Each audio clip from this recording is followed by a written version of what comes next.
Hello and welcome to this series about cooking advice. In this video, we're going to go over 3 things that I consider must-haves in the kitchen. To start off, the first one is your mindset.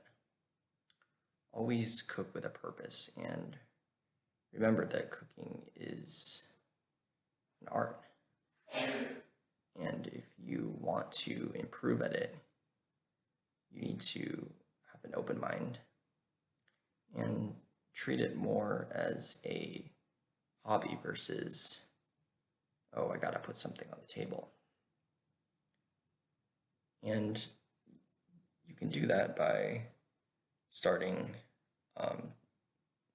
off by making side dishes, watching a lot of videos, thinking about your recipes before and after you make them, and most importantly, coming up with new ideas as you go.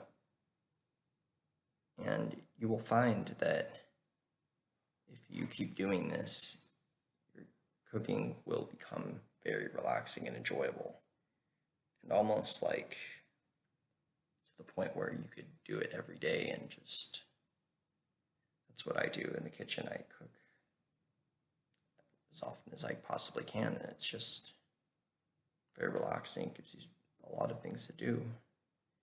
You can have ongoing projects, and yeah. The second must-have is improvisation, which is in terms of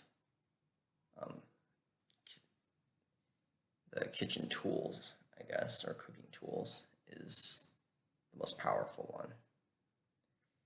And it really helps when you know what ingredients go with what. Like knowing that garlic is extremely versatile, or that ginger goes very well with a bunch of spices. And to improve in that area, take note of combinations that you see in recipes, and keep note of combos that taste good to you. And if you're new to cooking, I suggest that you follow recipes very strictly and watch many cooking videos. But always realize that you can still make substitutions to recipes. That's what they're meant for. They're meant to be tried out and then made better. And yeah, you can put your spin on a dish. And one of the most interesting ways I've found to cook is to do it with only ingredients out of your fridge. And this teaches you to cook in an extremely simple and efficient way. And take my fried rice recipe, for example.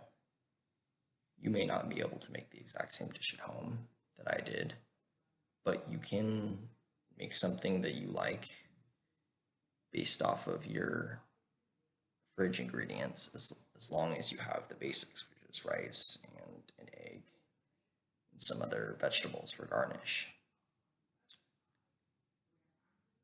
The third must-have is tasting. And this kind of goes hand in hand with the second must-have. In order to improvise, you need to have established a baseline by knowing exactly what you like. And so if you do that, you're a lot less likely to serve a dish that is under-seasoned or doesn't have enough acidity in it. I think that you should be tasting your dish at least 3 to 4 times before you serve it. And this is because when you check for the first time for maybe salt, you'll taste it and, okay, maybe you'll say this is fine, or I should put a little more salt in here. And then you put a little more salt, but you didn't taste it after that. and the dish could still be under-seasoned. And so taste a second or third time to really make sure it's down. And for example, when I season a hollandaise sauce, I will taste it after I add the lemon and adjust the lemon if I need to. I'll taste it again, then add salt, taste, adjust the salt, and then maybe taste one more time. So that's at least 3 to 4 times. In summary, treat cooking like a journey and a hobby. Substitute ingredients to your preferences and taste your food often. I hope you enjoyed and learned something from this video. I'll see you in the next one.